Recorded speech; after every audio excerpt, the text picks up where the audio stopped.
Assalamualaikum warahmatullahi wabarakatuh. Alhamdulillah wassalatu wassalamu ala Rasulillah Sayyidina wa maulana Muhammad ibn Abdillah wa ala alihi wa sahbihi wa mawalah, amma ba'd. Qala al-mu'alif rahimallahu wa nafa'ana bi wa bi ulumi fid dharain, amin amin ya rabbal alamin. Wa istahabbu fis sumi thalathatu asya'a.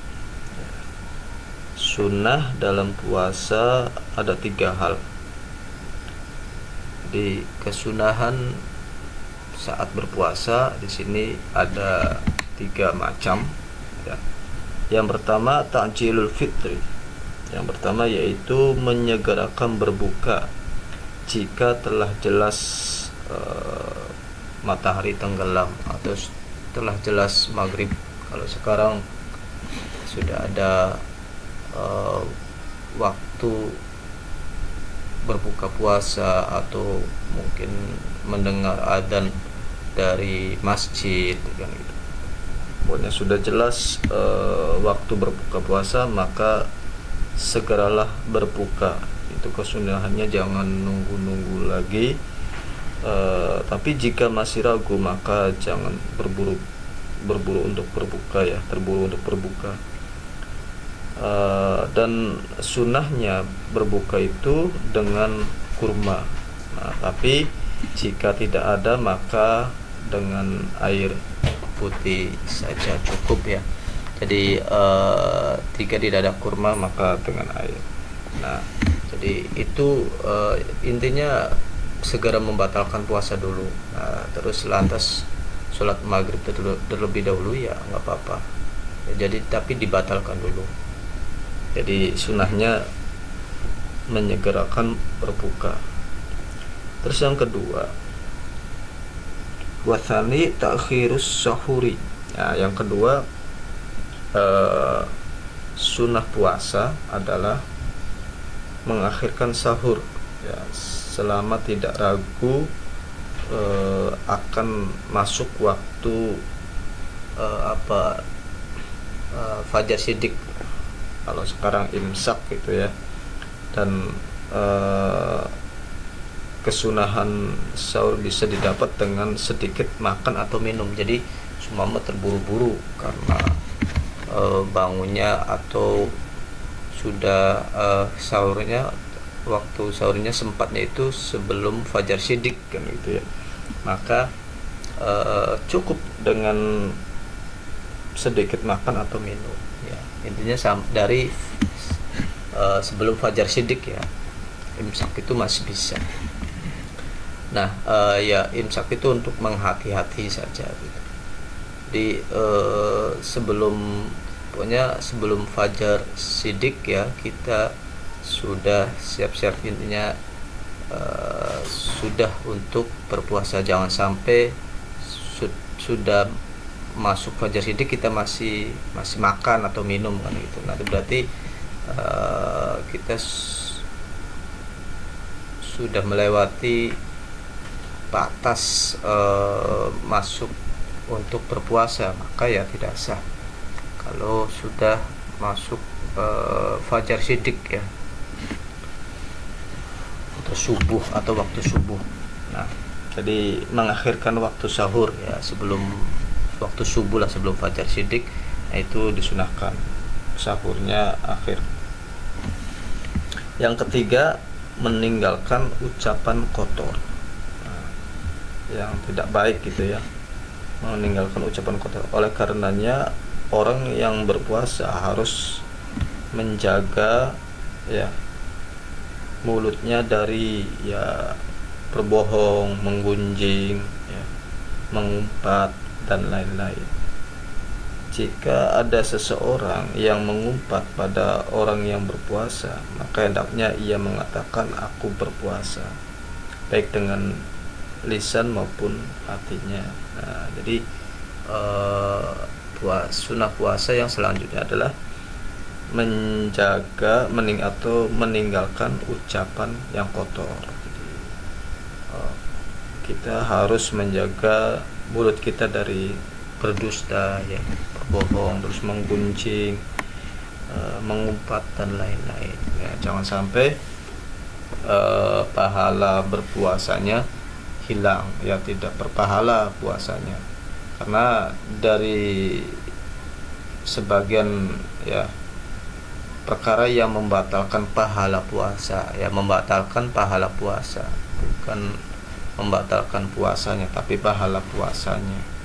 Jadi itu menurut ijma ulama ya, yaitu ya tadi pertama berdusta, terus atau berbohong ya, terus menggunjing, ghibah ya, yaitu ghibah itu atau menggunjing itu menceritakan atau menyebut kejelekan orang lain ya, tetapi tidak di depan orangnya, di belakang. Nah, walaupun kenyataannya itu benar, nah itu namanya ghibah. Kalau salah ya berarti fitnah.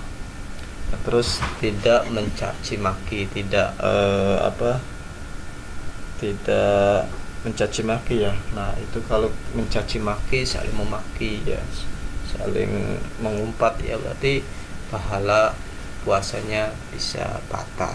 Maka dari itu kita yang sedang berpuasa harus menjaga dari itu semua, dari yang tadi ya, berdusta, ghibah, terus mencaci maki, pokoknya yang kotor-kotor lah, ucapan kotor, agar puasa kitanya tidak sia-sia, tidak hanya menahan lapar dan haus, tapi benar-benar puasa kita insyaallah yaitu semoga diterima oleh Allah Subhanahu wa taala. Nah, itu ya, jadi kesunahan dalam berpuasa. Nah, kalau bisa banyak ya. Selain itu juga banyak, ketika kita sedang berpuasa itu bisa banyak sekali ya disunahkan pada bulan Ramadan itu, seperti halnya membaca Al-Quran dengan sebanyak-banyaknya ya. Contoh bila dalam satu bulan Ramadan bisa menghatamkan satu Quran atau 30 juz, itu kita barangkali kita dikonsepkan gitu ya, syukur-syukur 2 kali hataman kan gitu. Terus bersedekah ya, di bulan Ramadan itu, terus ya tadi ya, memperbanyak sedekah dengan ikhlas ya tentunya. Terus ya saling memperbaiki silaturahmi ya dengan tetangga atau dengan saudara, terus sholat sunnah, tahajud dan lain sebagainya ya, i'tikaf di masjid ya, terutama di 10 terakhir, 10 hari terakhir bulan Ramadan. Nah, yaitu banyak sekali manfaat atau pahala pada bulan Ramadan, kita manfaatkan. Oke. Nah itu ya kesunahan dalam bulan Ramadan, kesunahan dalam puasa, dan juga kesunahan di dalam bulan Ramadan ya, tentunya kita puasa pada bulan Ramadan. Nah terus menyambung ke yang kemarin, yaitu membatalkan puasa karena jima ya, atau setubuh ya, berhubungan suami istri pada siang bulan Ramadan itu, maka puasanya batal. Selain itu juga terkena kafarat ya, terkena kafarat. Nah apa yang kafarat itu, membayar kafarat itu ya, selain mengkodo, nantinya mengkodo juga membayar kafaratnya. Yang pertama yaitu memerdekakan budak wanita mukmin tanpa cacat yang menghalanginya bekerja. Nah kan sekarang sudah tidak ada ya budak. Jadi yang kedua yaitu di sini bahasanya jika tidak mampu, kayak udah tidak ada ya budak ya, maka yang kedua yaitu berpuasa 2 bulan berturut-turut ya. Jadi tidak boleh batal. Kalau batal 1 hari saja maka diulangi lagi. Jadi 2 bulan benar-benar berturut-turut. Nah, tetapi jika tidak mampu ya, maka memberi makan 60 orang fakir miskin. Nah, yang masing-masing dari 60 orang tadi yaitu 1 mud makanan pokok ya.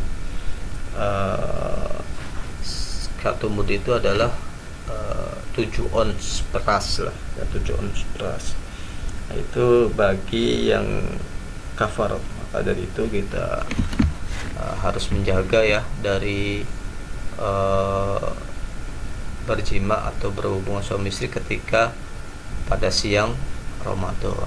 Nah, kalau malam ya ini bagi suami istri, kalau malam tidak apa-apa. Itu saja dari saya ya, semoga bermanfaat. Kurang lebihnya mohon maaf. Wallahu a'lam bishawab. Wassalamualaikum warahmatullahi wabarakatuh.